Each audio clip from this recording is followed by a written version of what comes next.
Hi there, this is Phil with PhilFX. Got another Maya tutorial, and today what I wanted to do was, we covered in class, I wanted to give a few more demonstrations on polygonal modeling. And in particular, what I wanted to model today is, I wanted to model this wheel that we have on the Red Baron's Fokker triplane here. Over time, I hope to have enough tutorials that essentially cover everything for making this plane. But for today, we're just going to make the wheels. Looking at the homework assignments and the way some of the people put things together, they were okay, but I think there's some room for improvement. So let's go ahead and get started. Since we're modeling with polygons, as I've said, the way that you want to do things is you want to start with a shape that's similar to the end shape that you're trying to create. So we see that wheels are circular, they're round, and you have three basic shapes essentially that I saw people were using for modeling, and that was a sphere, a cylinder, and a pipe. I suppose you could use a torus too, but I'm going to discuss those three. So let's start with a sphere. So if we created a sphere and wanted to use this to model our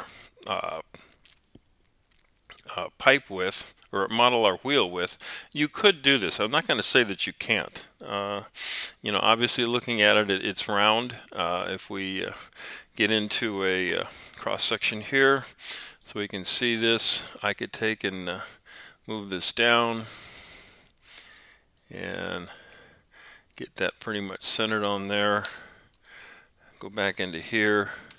I could scale this, and we could scale that flat, and you get it relatively flat, and it has a somewhat of a rounded edge. If we get this over here so we can look at it, you could scale this down and pull this over, and you might be able to argue that, okay, I can go in and use this as an attempt to make a wheel.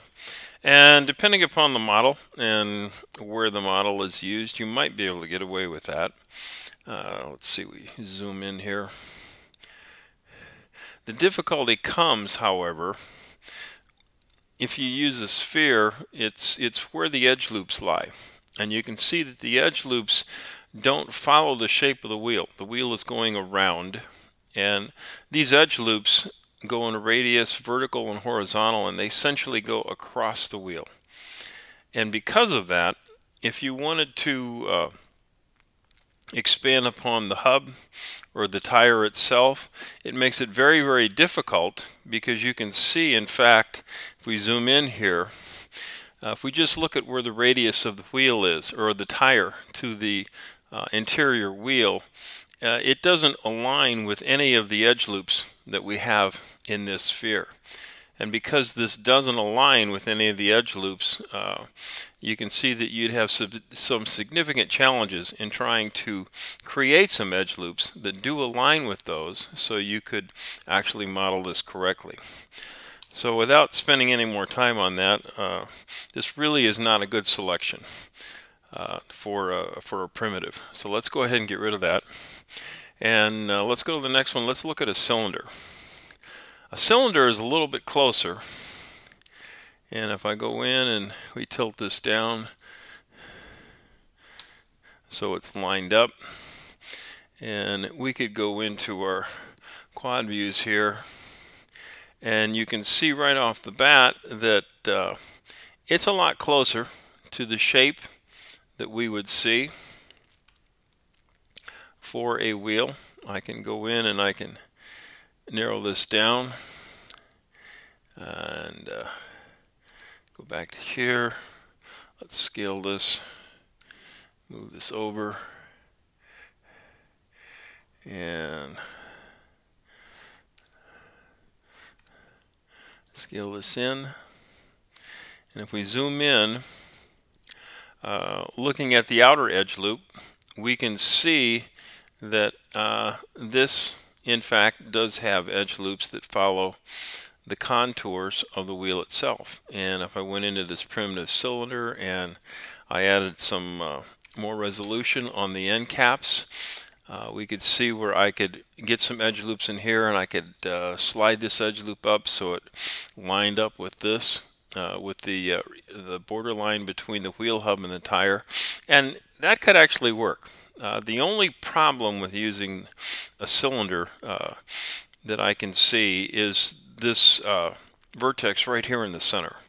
And if I wanted to place a texture map on this surface, as you get closer and closer to this center point here, your textures are going to get highly distorted. In particular, it's really going to get quite bad.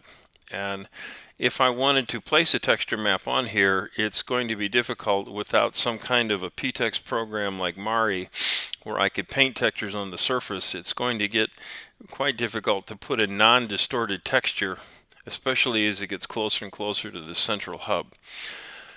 So that essentially presents a problem for texturing. Not necessarily so much for modeling, but it certainly does for texturing down the road. So while this isn't a completely terrible solution, there's actually some better ones that you can use. So let's go ahead and delete that. And the last one I want to show is what I would use, and that would be a pipe. And I can go in with a pipe, and it has the parameters where it has a central hole. And because it has a central hole, now what you have on this surface right here is you have full quads. And because we have full quads, if I wanted to texture this surface right here, I wouldn't have near the complications that I would have if I had picked a cylinder. Plus the fact in reality, if you look at this and you see how this is made, the real object really has a central hole. There's a solid wheel hub with a rubber tire around the outside, and there's a central axle that goes across and goes underneath the airplane and goes to the other wheel. And that's actually how it is constructed. So this really is the closest to the way that the object is made in real life, as well as giving us a starting primitive that if we wanted to texture down the road, it wouldn't give us too many complications. So it should work out pretty nice.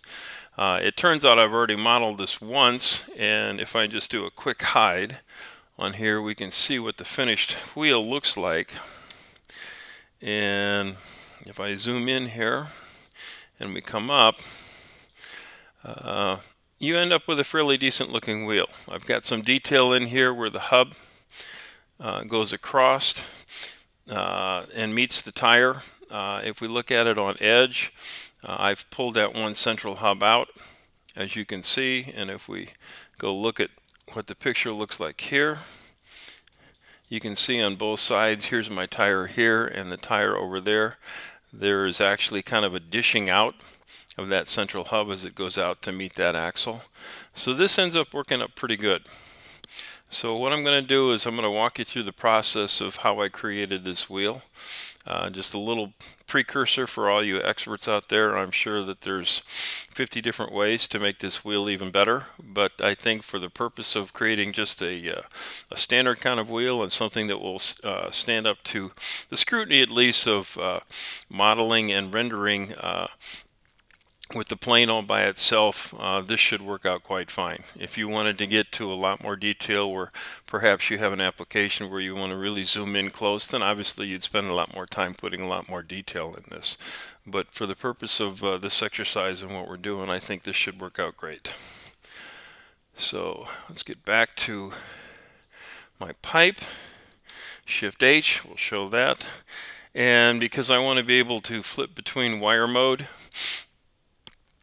I've got my display layer set up so I can easily flip between wire mode and using my NURB layers that I have for reference images. Certainly you can go into X-ray mode, and that's one way to do that. My personal preference is I don't like to use X-ray mode on at least complicated modeling objects, because the shading, and for me at least, it gets a little bit in the way, and I prefer the purest true wireframe. So if I just take this object and we add the selected objects, this comes into the model, and so I can go in and I can use my custom hotkeys here where I can go into wireframe mode or go back into shaded mode and still have my reference planes. So let's go ahead and start with how we want to set this up.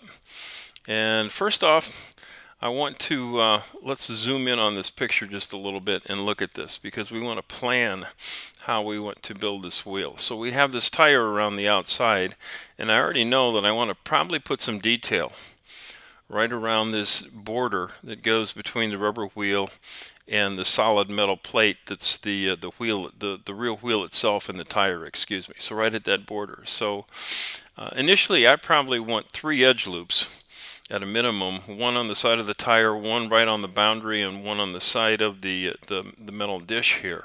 So I would probably want 3 edge loops there.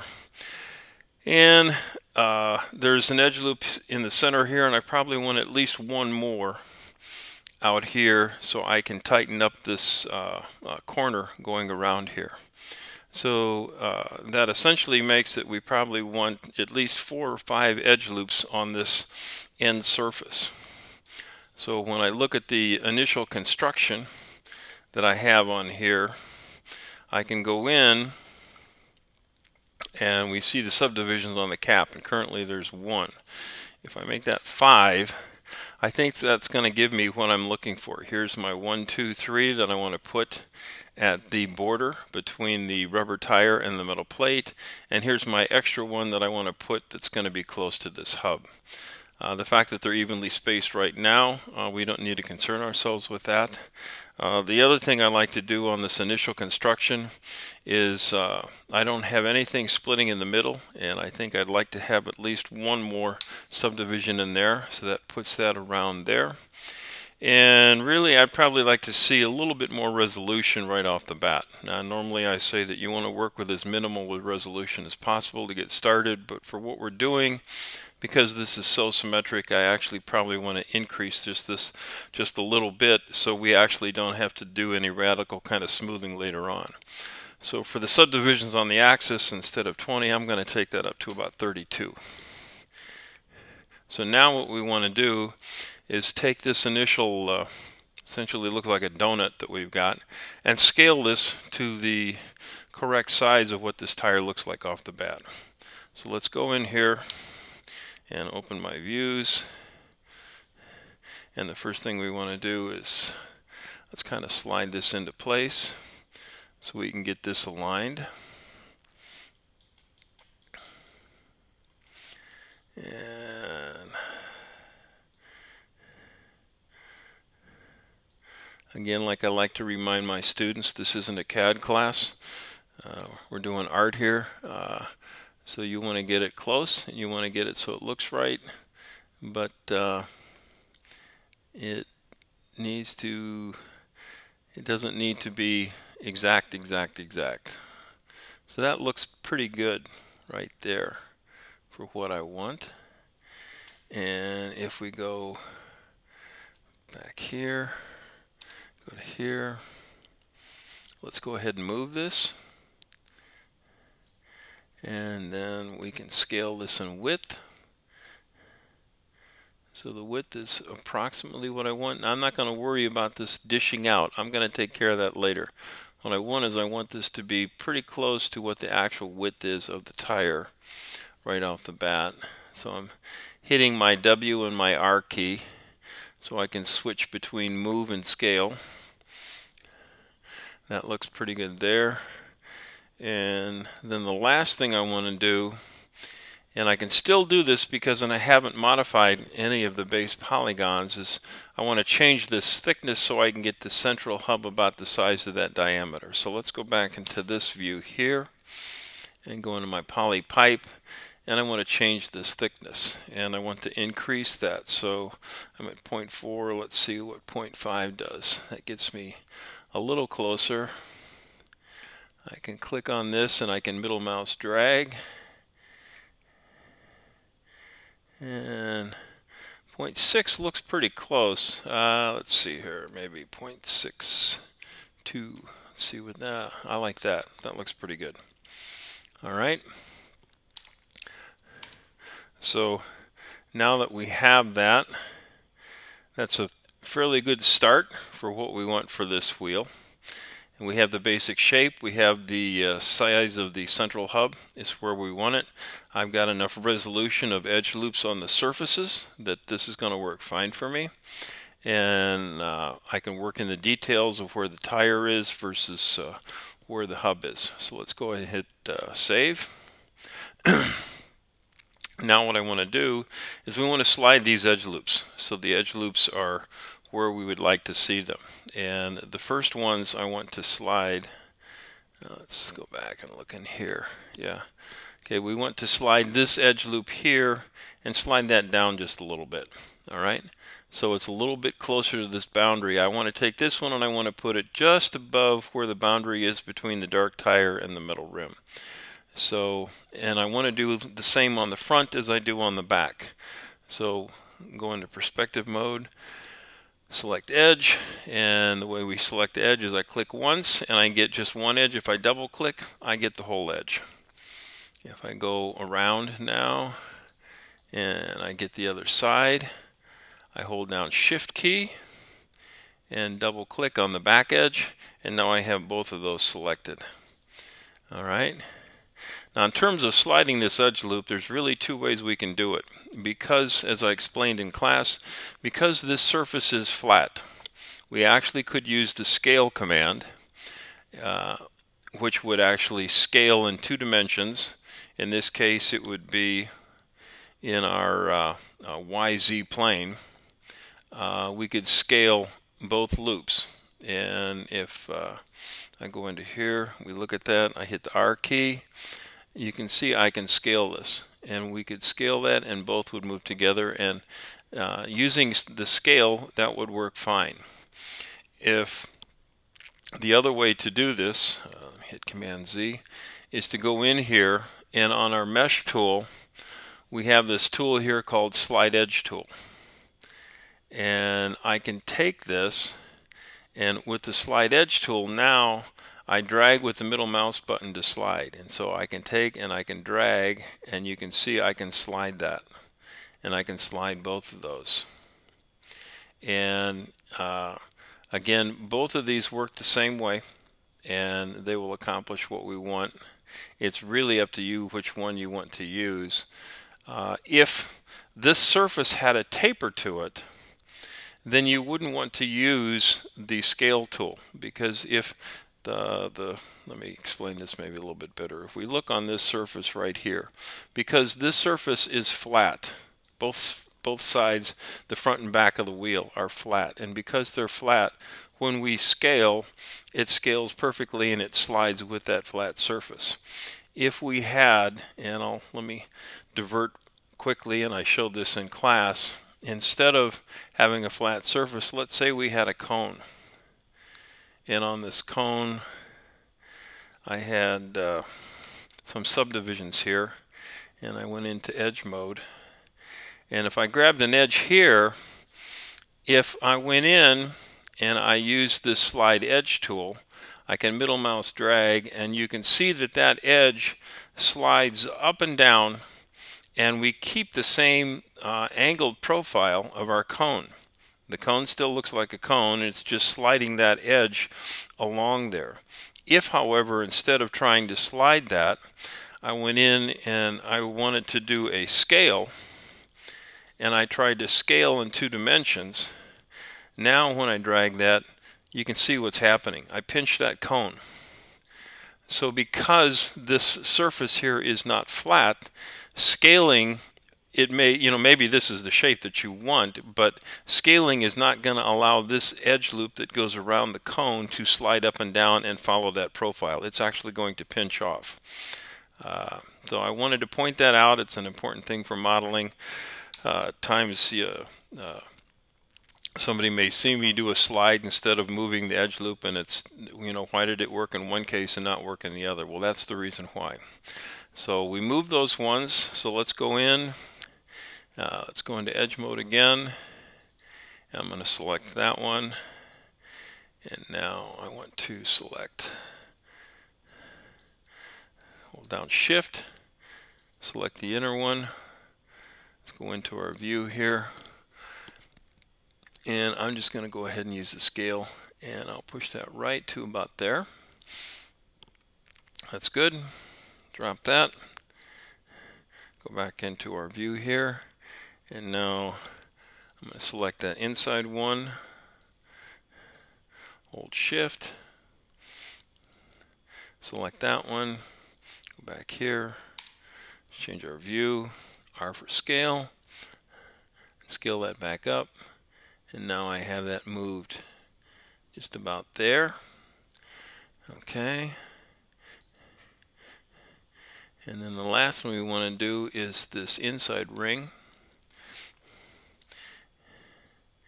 And I want to pull that down.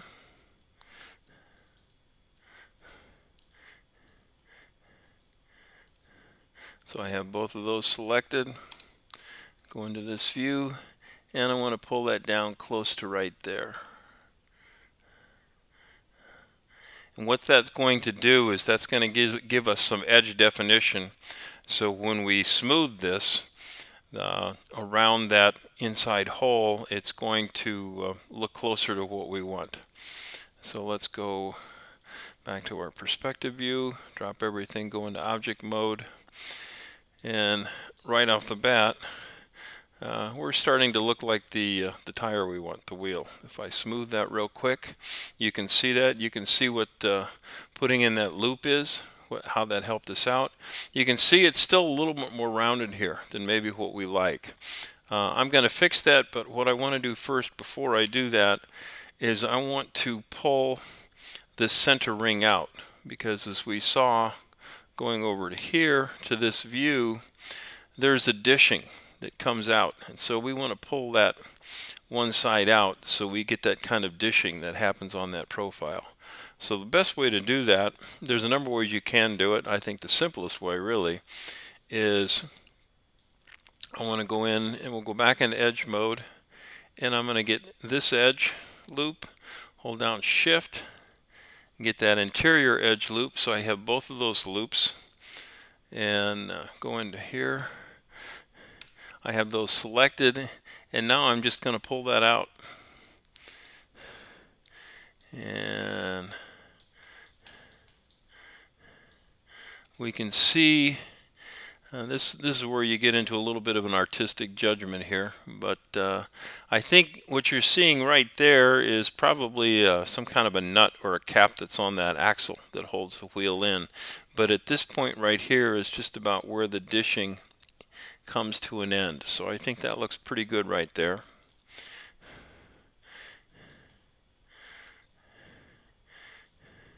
And we look at that, and so now it looks like we have a pretty good start.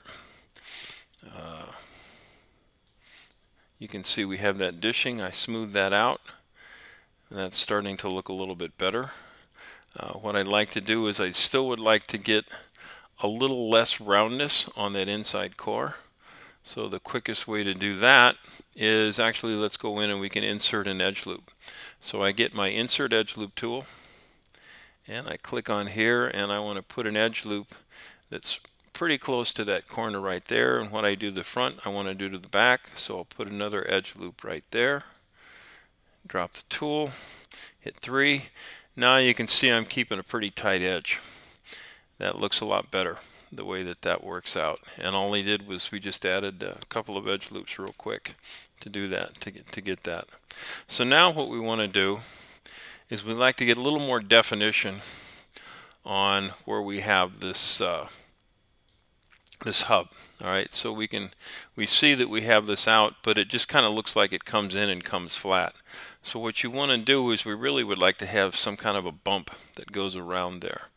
Well, the way that we can accomplish that is, the first thing I want to do is go back in, and we'll get some edges again. I'm going to take that edge loop and this edge loop and actually go around to the back.